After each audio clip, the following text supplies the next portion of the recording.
Hey Leute und willkommen zurück zum maschinellen Lernen. Heute geht es um das überwachte bzw. unüberwachte Lernen, beziehungsweise genauer gesagt um den Unterschied zwischen den beiden. Und zwar folgendes: Beim überwachten Lernen haben wir gelabelte Daten, beim unüberwachten haben wir ungelabelte Daten. Das ist im Prinzip der ganze Unterschied. Wenn ihr jetzt schon verstanden habt, was die Sache soll, dann könnt ihr eigentlich schon ausschalten, aber ich glaube nicht, dass ihr das habt. Und das ist auch nicht ganz so einfach.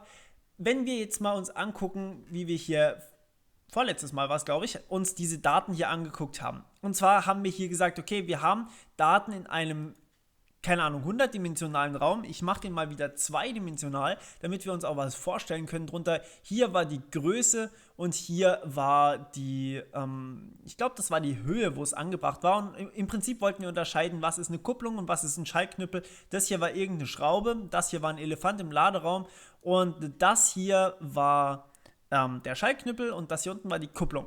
So, und jetzt wollten wir unterscheiden können zwischen diesen Dingern.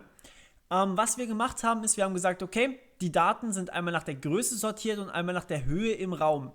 Also wie hoch sind sie? Habe ich sie auf Augenhöhe oder ein bisschen tiefer oder wie oder was?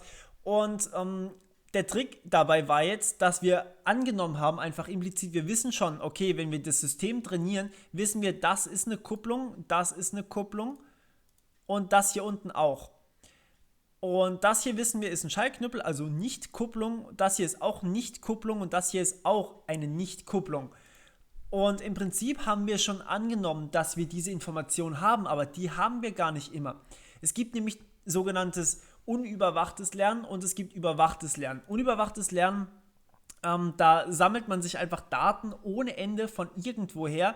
Und das ist wirklich total easy, wenn man mal an Spracherkennung denkt. Wir haben Videomaterial auf YouTube. Allein dieses Video hier hat wahrscheinlich schon circa 5 bis 10 Minuten.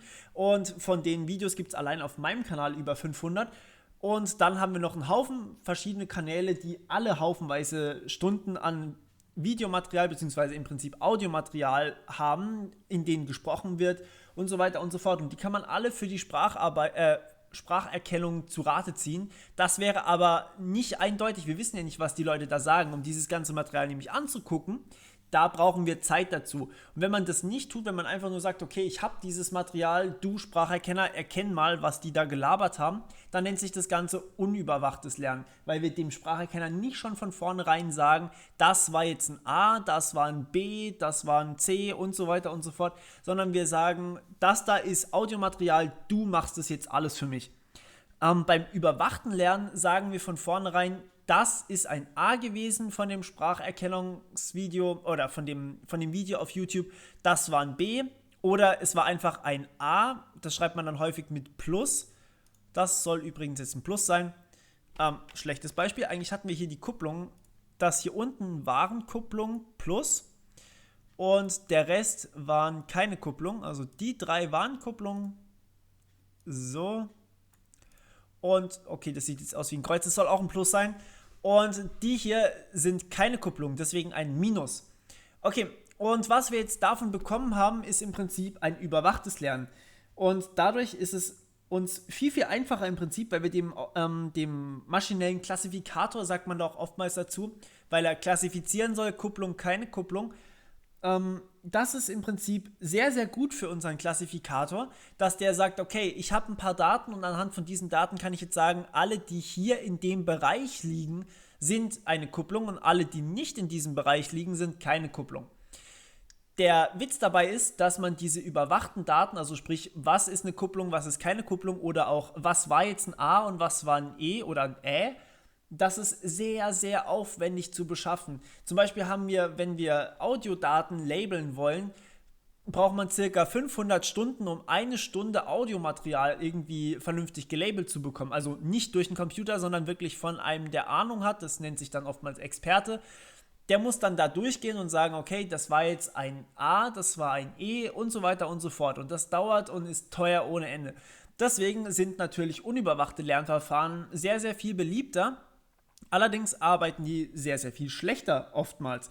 Und wir werden uns auch mit einem Ansatz beschäftigen, der vereint das beides so ein bisschen, also nimmt überwachte Daten und unüberwachte Daten, nennt sich dann Semi-Supervised Learning, beziehungsweise halb überwachtes Lernen werden wir aber erst relativ gegen Ende sehen. Was heißt gegen Ende? Wir werden es auf jeden Fall nicht gleich am Anfang sehen. Aber nur, dass ihr wisst, was überwacht und unüberwacht heißt. Beim Unüberwachten haben wir keine Labels auf den Daten, beim Überwachten haben wir Labels auf den Daten. Das hier wäre jetzt überwacht und wenn ich die Plusse wieder zu Minusen mache, also keine Ahnung habe, ob das jetzt zur Klasse 1 oder Klasse 2 gehört, dann habe ich ein unüberwachtes Lernverfahren. Noch kurz zu den Klassen, was ich jetzt die ganze Zeit benutzt habe. Die Klassen sind im Prinzip, das ist eine Kupplung, das ist keine Kupplung. Oder das ist ein A gewesen, das ist ein E gewesen. Da gibt es verschiedene Klassen. Ich kann zum Beispiel sagen, ich möchte nur entscheiden, es war ein A, es war kein A. Oder ich kann sagen, es war ein A, es war ein E, es war ein I, O, U. Ja? Da habe ich dann einen Unterschied von 2 Klassen, also entweder A oder nicht A, hin zu 5 Klassen, A, E, I, O, U. Das sind deutlich schwerere Probleme, wenn wir das Ganze mit A, E, I, O, U machen, also 5 Klassen. Und wenn wir sogar 26 Klassen für alle Buchstaben 1 benutzen, dann haben wir echte Probleme. Das ist gar nicht so einfach. Deswegen nimmt man häufig einen Klassifikator für A oder nicht A, E oder nicht E, I oder nicht U, I und so weiter und so fort. Kennt ihr wahrscheinlich dann auch so, falls ihr euch da schon mal Bilder dazu angeguckt habt. Also zum Beispiel ein Fisch oder Nicht-Fisch. Ja. Soviel zum Thema überwachtes, unüberwachtes Lernen. Wie gesagt, überwachtes ist geiler, aber schwerer zu machen, weil man einfach nicht die Daten hat. Es sei denn, vielleicht man ist Google oder sowas in der Art. Naja, unüberwachtes Lernen, Google hat da natürlich auch haufenweise Daten und die bringen es da auch wirklich. Beim Unüberwachten muss man wirklich schauen, dass man eine unsinnige Menge von Daten meistens hat, also wirklich so an die 10.000 Stück. Und beim Überwachten, da reichen schon weniger auf jeden Fall. Wenn man die kombiniert, dann hat man recht geile Ergebnisse. Gut. Dann hoffe ich, es hat euch mal wieder gefallen und ihr kennt jetzt den Unterschied dazwischen. Und ja, wir hören uns beim nächsten Mal. Bis dann, ciao.